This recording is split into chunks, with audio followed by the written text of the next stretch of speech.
Today we will continue more about Bhakti movement, that is Mahanubhav Panth. Chakradhar Swami founded the Mahanubhav Panth in the 13th century in Maharashtra. Before, we have learned South India and North India. How the Bhakti movement spread by different sants. Now students, Mahanubhav Panth found in Maharashtra, that is in 13th century, and this sect preaches the devotion of Krishna.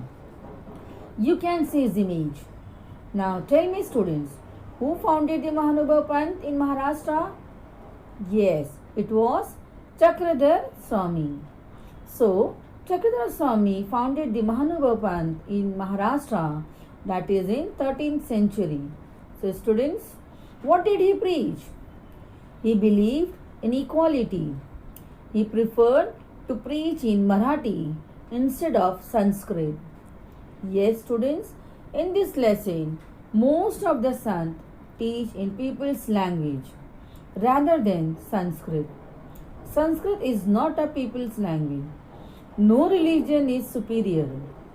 All is same to God. So, when Chakradhar Swami started teaching in Marathi instead of Sanskrit in Maharashtra, what happened?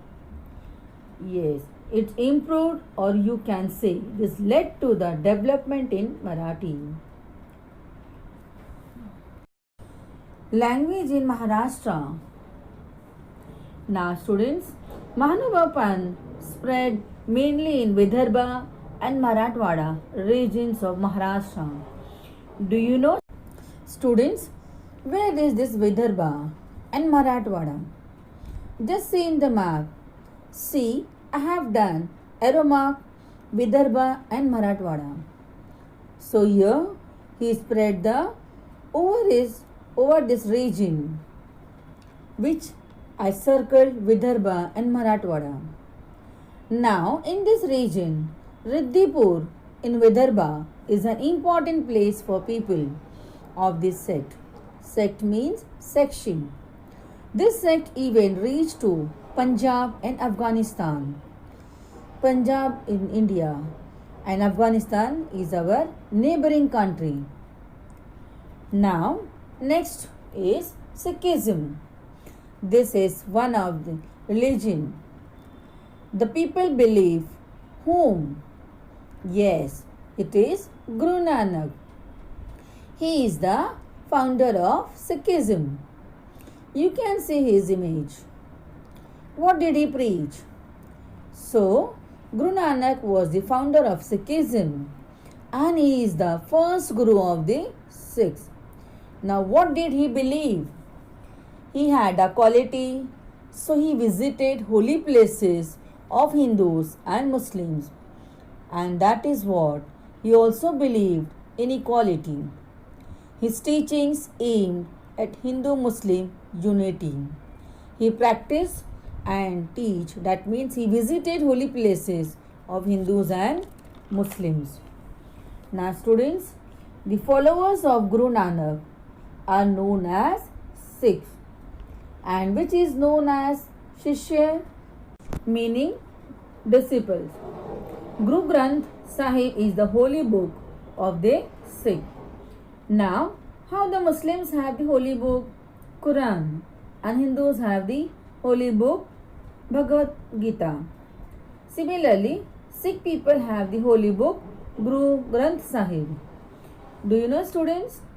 Guru Gobind Singh was the 10th Guru of the Sikh. As per the order of Guru Gobind Singh, Sikh regard Guru Granth Sahib as their Guru. Students, do you remember in second chapter, Guru Tegh Bahadur, he is the 9th Guru of the Sikh. Next is the Sufi sect. Now, what does the Sufi sect has taught? This is the sect of Islam. The main teachings are love for all living beings, meditation, and simple living. Living beings means all animals, plants, etc. The Sufi saints lived in a simple life. They believed that God was full of love. Example, Khaja Mainuddin Chishti and Sheikh Nizamuddin Aulia were great Sufi saints. Their teachings brought the Hindus and the Muslims close. Sufi music has made important contribution to the Indian music. Contribution of the Bhakti movement. The path of Bhakti was easy for the common people to follow. It was open to all men and women. Its teachings were preached in the language of people that was close to their heart.